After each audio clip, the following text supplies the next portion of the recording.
everyone, this is my new Airbnb. Well, not yet, it's currently under construction. In a minute I'm going to show you around. You're going to see things everywhere, you're going to see wood, you're going to see really the raw materials inside this Airbnb. As you follow through the journey, I'm going to take you from the bare Airbnb into the fully furnished, ready to go project. So to start with, we have the front door. So we managed to get this front door for much cheaper than expected. The door itself only cost about £100. Typically doors easily up to £500. We had to adjust this ourselves so it fitted in the gap. When we bought it, we knew it wouldn't fit, but can't say no to a sturdy front door. So when we were doing this door, we had to add a piece of timber on top here and one down the side as well. You can see here where it's been connected, it needs to be repainted over that. The paint also needs to be redone around the knocker, just to make the door look a little bit more presentable. But the first entry to the house is the front door, so it's very important to have a nice sturdy frame, which it is. The hallway, the side here is going to be the first bedroom.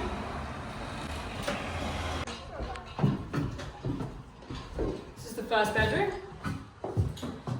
This is a fridge freezer. I managed to get this thing off Marketplace, which was great. It really cost us around £80, but typically these things are much more expensive than that. Got a piece of plastic on here just to protect it from all the dust and debris that might be floating around. I'm doing a lot of woodwork in here, and in that room, the dust from the MDS is getting everywhere, which is not good to breathing, so don't do that. So the skirting boards are all made out of MDF, which is much cheaper than using standard skirting boards.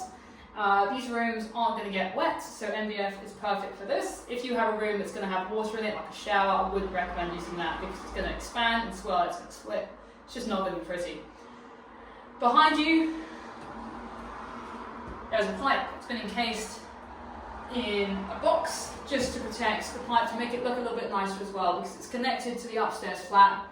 Didn't really want a pipe on the inside of the building, so just by putting that casing on there, made it look a lot more aesthetically pleasing. If you look at the ceiling, we've got a few old beams running across here. This is a very old property.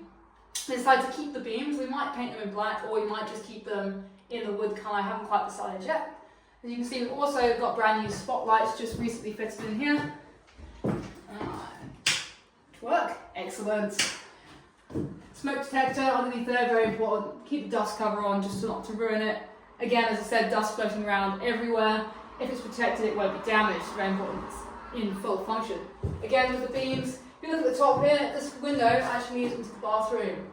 And there's a small one on the end there which actually leads into the top of the cupboard just for a little bit more light, because when you have big cupboards they can sometimes become a little bit dark. So that really helps with that. You can see we've got the wooden beading across there. Still need to paint that just to make it blend in with the wall a little bit better. If you come in here, this is the bathroom, which would be the ensuite to this bedroom. Still has a lot of work in progress. But as you can see here, this will be a shower. It's actually a pretty big shower. As you can see if I stand inside there. It's quite a lot of space, which is great. So we're going to tile this wall and all of these walls here. We actually, before plastering the roof here, we put a lot of insulation in just to reduce the noise of the upstairs flat above. Anyone stamping around up there, it won't be so nice for the guests down here. Again, the ceiling is fitted with spots. In this corner in the end here, we'll have the toilet, and the sink will be attached here.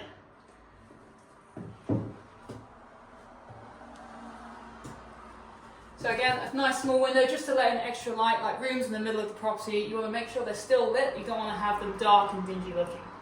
If we go back out into the bedroom, we'll show you the rest of the other rooms. Those doors. We did actually paint all of these doors as well. I think it all looks much nicer in the same colour of white. They do need a second coat. You can see they're still a little bit patchy. They need more painting, but do that soon. You also got to be really careful not to get your paint on your door handles and any of these furnishings. It's great to paint first and then attach them on afterwards, because it can be a real faff to remove. So going back into the hallway, I spoke before about the windows. So these are the bigger windows. We had a little bit of issues trying to get those in. So we got it plastered. The plaster is amazing, but the gap we made for the window was actually slightly too small after the plaster was fitted. So we had to chisel out the edges to actually get these windows in, which was quite a challenge when you have to keep lifting this window up and putting it back in, chiseling it, not fitting, backing out again. You're on a ladder. It's very technical, very difficult. Would not recommend. But then after we made sure the window fitted, we did put the beading on the edges here. And as you can see, they're all painted on. Just little pin, just nail each one, just to secure it. When the window's actually in there, it does fit quite well. And then as you can see, there's a black strip around there still, which will be painted just to make it blend in a little bit better, and then silicone to secure it all. You keep coming through here again, another beam, keeping the old style of the house. This here is another bedroom. This is a bigger bedroom with a large window. So this window, as you can see, it's still in renovation. As I said earlier, stuff everywhere. This window had to be sanded off and repainted. It was covered in flecks, and which is not very nice looking. So I sanded the whole thing down, painted it, up there on the ladder, trying to just get all the good little grooves. As you can see, the window has a lot of different grooves on there. So just by making sure the paint really went down and up very delicately, you don't want to leave spots, you don't want to leave lines where you've painted to halfway, forgotten where you've gone, especially with that second coat. Again, you've got spotlights, smoke detector. This is a sofa, which we're storing in here from another property. It has got a little bit destroyed with all the woodwork. We were cutting MDF floorboards in here.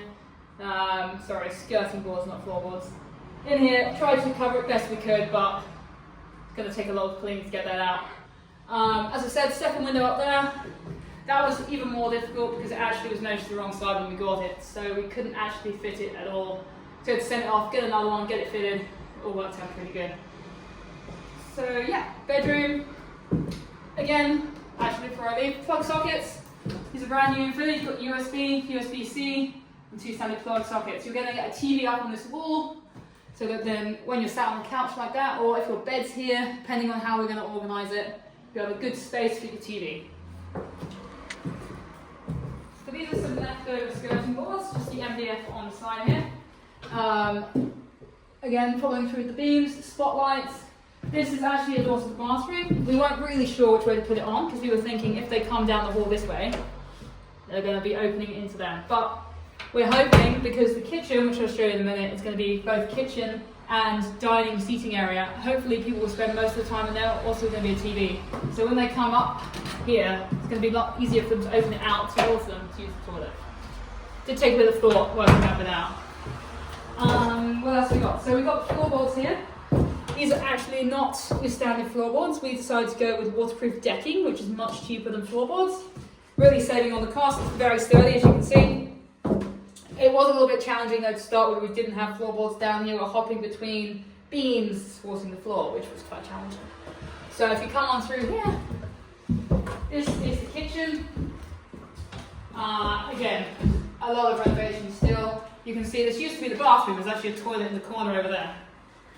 Still all left over from the original bathroom. But kitchen is what it's now going to be. This side is going to have your kitchen cabinets. As you can see, you've got the hob attachment. All of the wiring has been done. So we're just now doing these cupboards, ready to push them back in. We're going to put the hob on top. You're going to have your dishwasher in there, your washing machine all underneath the cabinets just to make it look sleek. Got a ventilator for the extraction fan. Obviously you've got the boiler with all your wiring and your piping. New plug sockets have been fitted in there, and we had to move them along just so they're in the right space as the kitchen plan put on, which is here. This is part of the kitchen plan. You can see we've written all over this thing. As I said, extraction fan at the top there, 2 wall cupboards, standard appliance, another sink and hob right there. It's really great really looking at these things because you can compare them to the wall and you can see and imagine what it's meant to be like. But right now it just looks like an empty wall, but it's getting there. It's taking a while. This back door here has recently been fitted. Before it was just a solid brown door that looked very appealing. As you can see, it hasn't got the fittings on just yet, but we do have a lock on the top just to make it secure. Need to get the toilet removed and put in the right place. See, it's not meant to be in the kitchen, but this whole area here will be a kitchen diner, so you'll have a nice cozy place to sit, some bar stools, everything like that, just to make it a nice, appealing, warm Airbnb. The garden, as you can see, it's a bit of a mess. Have cleaned that up multiple times. People do just keep throwing rubbish into it, so I have to keep taking it away, keep taking it dump. Very inconvenient, but it's getting there slowly. Did try and barricade it, as you can kind of see at the back there. I need to actually get a proper fence and gate, but if you can look through the back. Probably should just go outside to look at it. There is fresh tarmac, which is going to become a parking space. Because if I show the outside of the house in a minute, you can see that there's not a lot of space to park. It's all permitted, which makes it difficult. So let's go out this way.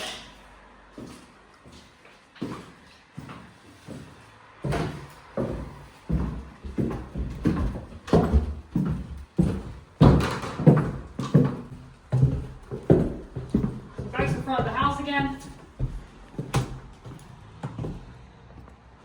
Not parking on the street at all. So it's now permitted as well between 4 and 6 p.m, which makes it a little bit inconvenient for anyone else on it. I'm not sure quite yet how we're going to work out for the Airbnbs. We might have to do our own version. So this is the back gates that come on into the garden.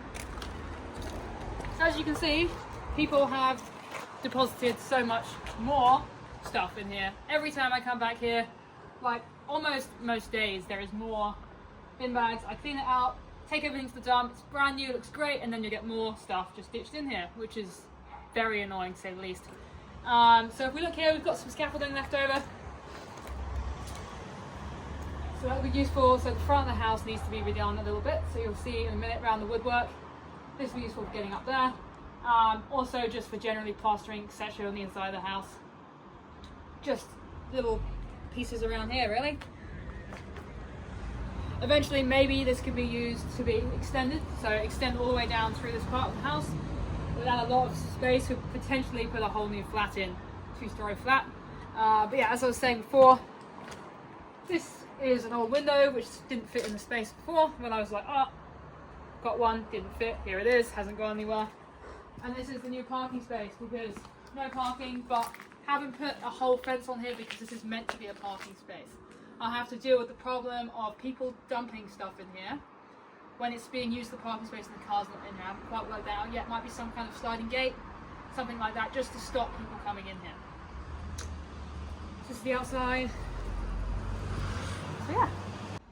Thanks for coming along to look at the investment property with me. I'll show you different points from this stage as it progresses into a fully functional Airbnb. In some of the other videos, I'll look at the ways that I cut costs in building projects like this. Even like going to marketplace, finding cheaper furniture can really help reduce those kind of costs. Tune in for the next one. I'll see you soon.